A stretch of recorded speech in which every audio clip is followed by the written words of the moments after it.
Study shows that 80% of brand new sales agents quit within their first year. My name is Albert Shekhnazarov and I'm a CEO and founder of Lead. Last year, I spoke on stage teaching and training leaders on how to increase their retention. And today, I'm going to show you how to do that. Sales is one of the most rewarding careers in the world. It offers financial freedom, career growth, and unlimited earning potential. But it's also one of the toughest. Most agents don't quit because they lack potential. They quit because they fail to develop the habit, mindset, and structure needed for long-term success. See, they get caught in the common pitfalls that drain their confidence, energy, and motivation until eventually they give up. This training is about the 10 L's that make up the lifeline of an agent. These are the 10 critical pillars that determine whether an agent succeeds or falls. Every top closer has mastered these 10 L's. Every quitter has fallen a victim to neglecting them. See, if you understand these 10 L's and apply them and recognize when the agents are slipping, you can prevent agents from quitting before they reach the success, build a culture of winners who dominate their industry, create an unstoppable mindset that keeps you and your team thriving long term. So let's dive in. Now here's the thing, if you are not a sales leader and you might be a sales agent that's listening to this video and you're independent, you don't have a sales leader, you are leading yourself, I want you to become aware of these 10 L's as well. So that way you can constantly keep yourself in line to know, okay, how is my vitals look like? Those 10 L's are the vitals, right? So that way you can determine, am I healthy or I need some work to do in these areas? So the first L is the line of sight. So as a leader that either leading themselves or leading sales agents, you have to ask yourself, is my agent or myself seeing the future or am I drifting into nowhere? Now, why is this important? It's because an agent without clear vision will never survive the ups and downs of their career. They need a target to aim for consistently, whether it's a financial freedom, career advancement, or building a better life for their family. See, without a strong reason, agents will fail because they will lack urgency and motivation, they will panic at the first sign of difficulty, and they will quit looking for something easier. Now, that's why it's so important for you to know your why. You got to be able to sit down with your sales agent or with yourself and break down why did you decide to become a sales professional. Now, sales is a long-term game, and if an agent can't see past next week's paycheck, they will fold at the first sign of struggle. This hurts the agent because they don't show up with the urgency because they don't have a long-term vision. They think, oh, you know what, I'll just get to it. I don't have to achieve anything. I don't have anything that's urgent that I need to do. When you have a map and you have target, you're able to align your timeline with your effort. Second thing is that they think the short term, they start to forget about their dreams. They start to forget about the things that are important to them. So they say, you know what, why did I even decide to do this? You know, when I started in this industry, I was 17 years old. And the reason why I pushed through my struggles, the reason why when things were difficult, there were months where I didn't know if I need to be able to pay rent, put gas, buy food, but I still showed up, I still picked up the phone, I still dialed, and I still went through the punches was because of my purpose, because I knew that I was doing this for a bigger reason, and that reason was my father. I wanted to retire my dad because at the age of 40, my dad dropped everything to come to the United States of America. And I saw how he sacrificed to be able to give me a better life. So when things got difficult, I thought about my dad and how much he sacrificed and how I'm going through the same journey, same pain to be able to end up in a better position. See, sales reps with clear career vision are 63% more likely to stay in their roles for more than 3 years. Show them the roadmap of where the sales can take them. Share the stories, edify the top producer. Show them that, you know, every top producer wasn't always a top producer. At one point, that top producer was going through the same struggles, same issues, same problems as they're going. And at that point, they're gonna say, well, how did they get there? Well, they got here because they had the line of sight. Now, what happens when you don't take care of the line of sight? They won't take control of their livelihood. They won't know what it takes to be able to make money. Now, the second lifeline is about either mastering the money or drowning in stress. Sales has the power to create financial freedom, but only for those who learn how to manage their money. Many new agents make the mistake of treating every paycheck as if it will be the same. Spending recklessly without planning for the natural ups and downs of commission is going to be a disaster for you in the long run.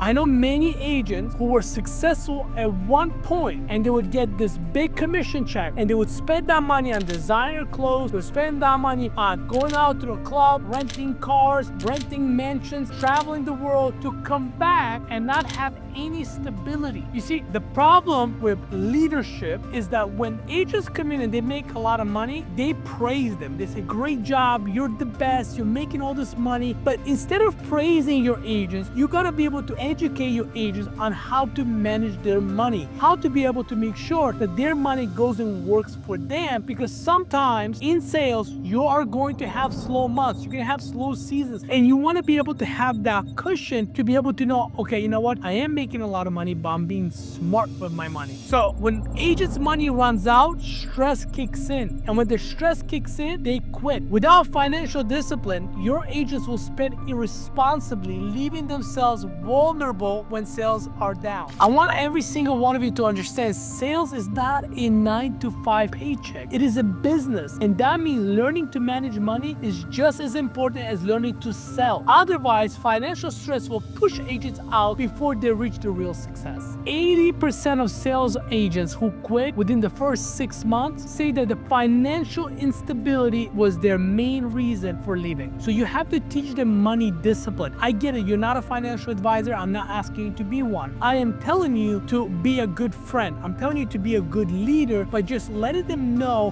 what is the right thing to do with the money. Go and have them meet with a top producer who knows what they're doing with the money, and maybe they can pick their brain and say, how do you manage your money? How much money do you put away for savings? How much money do you put away for investing? I always said, without livelihood, agents will lean on the wrong people for financial advice, and they're going to be seeking validation from those who don't understand the business and don't understand what it takes to be a professional salesperson. And that brings me to the L number 3, which is links. And this is a relationship either will make you or break you. Sales agents who are struggling, they're easily influenced. The people they spend time with will either push them towards success or will pull them into a failure. And that's why who you're connected to, the links that you have is extremely important, because either someone putting positive things in your mind or they're putting negative things in your mind. Most agents quit not because the opportunity isn't real, but because they start listening to the wrong people. Friends who don't believe in sales and tell them to go get a real job. Family members who fear the instability and convince them that sales is too risky. Negative co-workers who are on their way out, who are on their way to quitting themselves, blaming the company and blaming the systems and leads and everything around them rather than taking responsibility. See, if the agent is surrounded by quitters, they will quit. Sales is a team sport. If an agent listens to broke friends and family, they will give broke advice. The people around them will either push them into greatness or will pull them into mediocrity. Agents who actively participate in a sales team bonding are 47% more likely to stay long term. Why? Because the people they surround themselves with understand what it takes to become successful in their profession. So you have to, as a leader, be the loudest voice in their life. They need encouragement from you, not criticism and negativity from their friends. You have to create a culture feels like family, where people stay where they feel supported. You also got to be able to call out bad influences directly. Without strong relationship, the lifestyle and discipline of your agent will collapse. Instead of surrounding themselves with winners, they will drift into mediocrity. And that brings me into the 4th L. So the 4th L is lifestyle and discipline. Freedom without structure is a trap. Now, sales is one of the few careers that provides total freedom. No, you don't need someone breathing down your neck. You don't need to be told every 2 seconds on what to do. And you actually write your own check. When you have no goals, no guidance, you're not making the money, you have wrong people in your life, your level of discipline goes down because you're surrounding yourself with mediocrity. You behave like an average person, you will have an average result. And then when that happens, because you don't have the money, you start to not go to the gym, you start to not take care of your health, you start to not take care of your appearances. So everything about you is just have downgraded. You don't want to have that type of a culture in your company because that culture rubs up negatively on other people. The best agents don't wait to feel motivated. They follow a structured schedule, they stick to their habits, and they show up no matter what they're going through. So I know in my career, because I had a discipline and because I said I need to stay structured, I would always show up no matter what. If I walk in on a sales floor, I shouldn't take my problems with me. I would leave my problems on the coat hanger, and when I leave to go back home, those problems would wait for me no matter what. So I wasn't going to bring my problems into my profession. profession. I was going to use my profession to get rid of my problem. One of the things that I teach my kids, and my kids, they compete in jiu-jitsu, and we have a saying in our home is that what we repeatedly do becomes our reputation. So then you gotta ask yourself, what kind of a morning routine do I have? Do I have a plan every single day? Because you want to make sure that you're building a discipline that makes you successful, not the one that makes you scratch your head and say, what happened? Another fun fact is the sales agents with structured daily routine, they close 45% more deals than those who don't have a structured routine. So if you want to increase your closing ratio, if you want to be able to have your agents make more money, you got to put them into a position where they're not coming every single day wondering, what do I need to do next? They have a plan and they have a strategy and they will execute. And without structure, eventually they will burn out and lose momentum. Number 5, leverage. You see, success happens faster when you use resources. An agent going through not making money, has no guidance, they're hanging out with the wrong people, all these things happening, they start to become closed-minded. And when they become closed-minded, all the resources that are in front of them, all the mentorship, leadership, help that's available, they start to ignore it. And they start to have an ego. And that ego actually keeps them more broke than when they first started. See, success in sales doesn't come from just working harder and harder and harder. It comes from working hard and working smarter and smarter and smarter. Most struggling agents, they try to reinvent the wheel. They try to, say, what, I know how to do it better. And the reason why they do that is because of the desperation, because everything they're doing is not working. So they think they can find a better way. I remember working at McDonald's when I was in high school, and we had this bus of people just come in. It was a,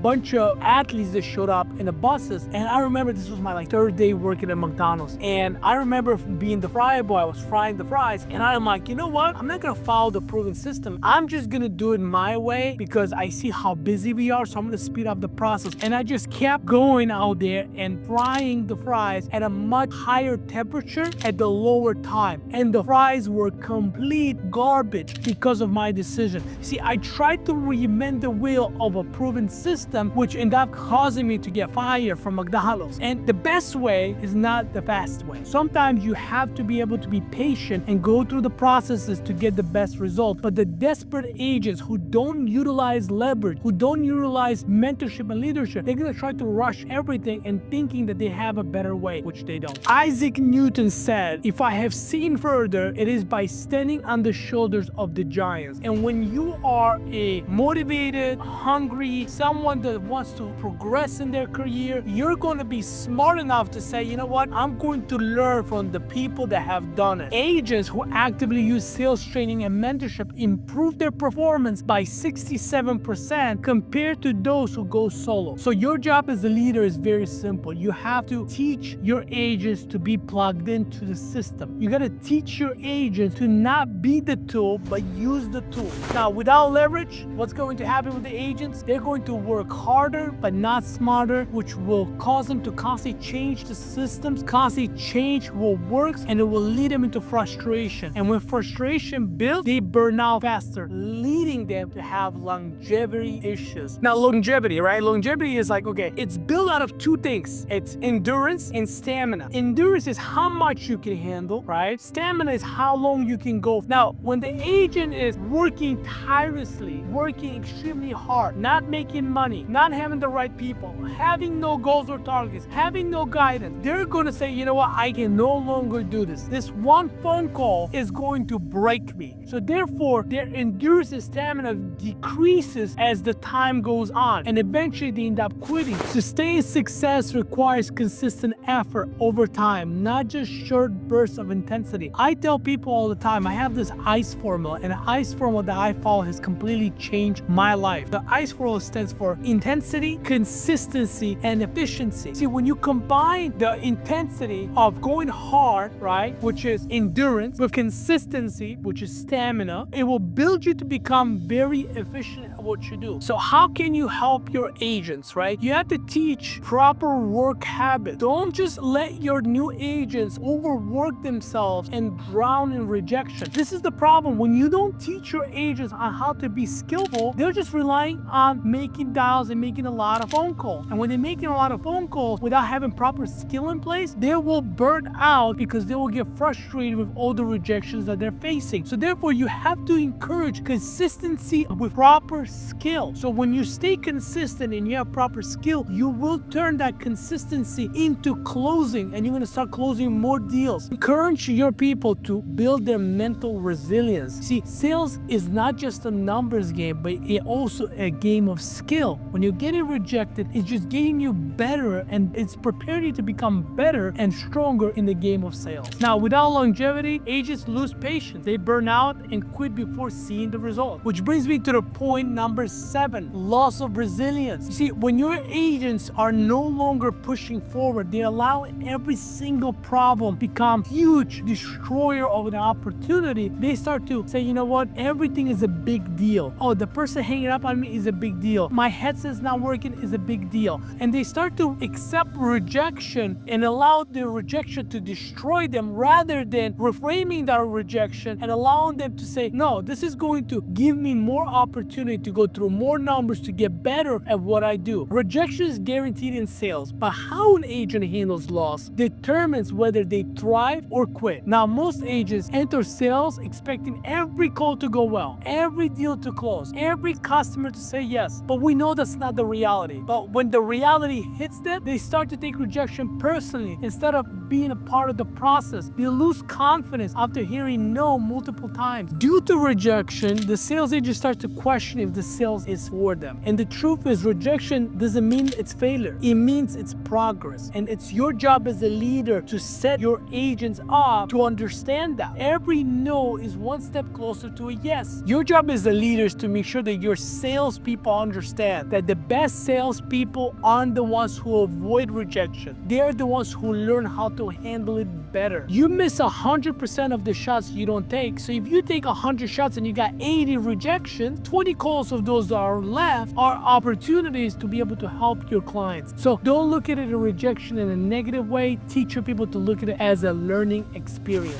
With loss of resilience, agents become afraid to make the dial, so the phone gets heavy. They start to make excuses, start to be behind the computer, emailing and doing all those things that don't produce the result that they desire. So they stop taking risks, they start being in the front line, and they stay in their comfort zone, which is the L number 8. They never level up. The L number 8 is probably one of the most dangerous 8. This is one is the silent killer. You either always chasing the next goal or you're stagnant in your comfort. Now, sales is about constant growth, and if your agent isn't actively improving, they're definitely falling behind. I'm making $5, $6, $7, $10,000 a month. I'm doing good. Bills are paid. I don't live paycheck to paycheck. You know, I'm in the game. But because you're stuck and because you don't have the next mountain to climb, you're gonna slowly deteriorate. You're gonna slowly get bored. And we all know what happens when we watch a boring movie. We watch a boring movie, fall asleep. It's not exciting. And you start to get distracted because you're not leveling up, and because you're not going for a bigger wins, you're not going for bigger promotions, you're not going for a bigger price. So agents who fail to level up, they will stay stuck in the same income level, never pushing for bigger commissions. They're gonna stop improving their skill, relying on what worked before. And sales is a growing sport, so what worked before may not work tomorrow. And the best agents are never satisfied with good enough. They're always looking for ways to improve, make more money, and take things to the next level. What should you do as a leader to make sure your 8L is healthy? You gotta make sure you push your agent to set bigger goals. They should always be reaching for the next level. You also gotta encourage them to continue to have ongoing trainings. Maybe rather than going from being part of the trainings, now they're learning how to train. Celebrate their progress, set new goals, encourage them to go bigger, encourage them to do more, because without leveling up, agents lose hunger and motivation over time, and without motivation, they become easily distracting, losing focus. And that is the L number 9. They lose their laser focus. We already discussed, right, why people lose laser focus is because they have no bigger goals to go after. They don't have something that's pushing them forward that says, you know what, you got a bigger thing to go after. So therefore, all these little noises, all these little distractions will take them away from going after bigger things. Distractions are the silent killer of success, okay? The best agents, they focus relentlessly on their goals, while average agents let distractions steal their momentum. The difference between top producer and struggling agent is not talent, it's their ability to eliminate distractions and stay locked in. You don't stay focused is because you don't have bigger things to go after. Now, the world is full of distractions, we know that, and most of those distractions don't make you money. So if you want to be elite, you have to develop a laser focus, blocking out anything that doesn't move you forward. Now, if you're a leader, what should you do? You should be able to constantly give a reason for your people to stay focused. You have to set non-negotiable work hours, no distractions during peak selling times. You have to teach your people how to have focus techniques, being able to put this thing on silent and make sure that they're not being distracted. Also, one of the things that you need to do as a leader is constantly have recognition. People love recognition, and agents that are working hard, they want to be recognized. So when they know there's a recognition, it will give them a better chance at staying focused. And that brings me to the last L, which is loyalty. If this one goes down, then agent will officially quit on your opportunity, because loyalty is about staying committed or becoming the next quitter. Now, I look at loyalty as having faith, right? Having faith in, why am I part of this company? What is this company's mission? What is this company's vision? Do I buy into that mission? Do I buy into this vision? And if you lose that sense of faith and loyalty towards the company, towards the leadership, towards you improving your life, then you will quit. So that is why it's important for leadership to constantly, help your agents understand where the company is heading. Now, without loyalty, the agent will always be looking for a next easier thing. I call it the shining object syndrome. They never stick around long enough to win big. The ones who win in sales aren't the always most talented. They're the ones who refuse to quit when others do. The solution to that is giving your people good enough reason to know that there's opportunity for growth, there's opportunity to make money, there's opportunity to improve their life, and there's opportunity to become a better person within your company. And what's important for me is that you have these, weekly, monthly, quarterly conversations with your agents, identifying them, what really drives them, and if they're still aligned with the company's values and mission. Now, to close this out, I want you guys to understand that even if one of these L's is missing, if one of these L's is not healthy, it creates a domino effect that leads your agent into a failure and leads your agent into quitting. Now, great leaders identify these weak points and intervene before it's too late. Now, your role as a leader is to spot signs of struggle early and reinforce the missing L. Keep agents focused on the long-term mission, instill discipline, confidence, and accountability every single day. Success in sales isn't about talent, it's about mastering the right habits and eliminating the wrong ones. So with these 10 L's in place, an agent becomes unstoppable, and without them, they fail. Now, you don't get to be elite by accident. You build it with intention, discipline, and commitment. The choice is yours. Stay average or become elite. Take care.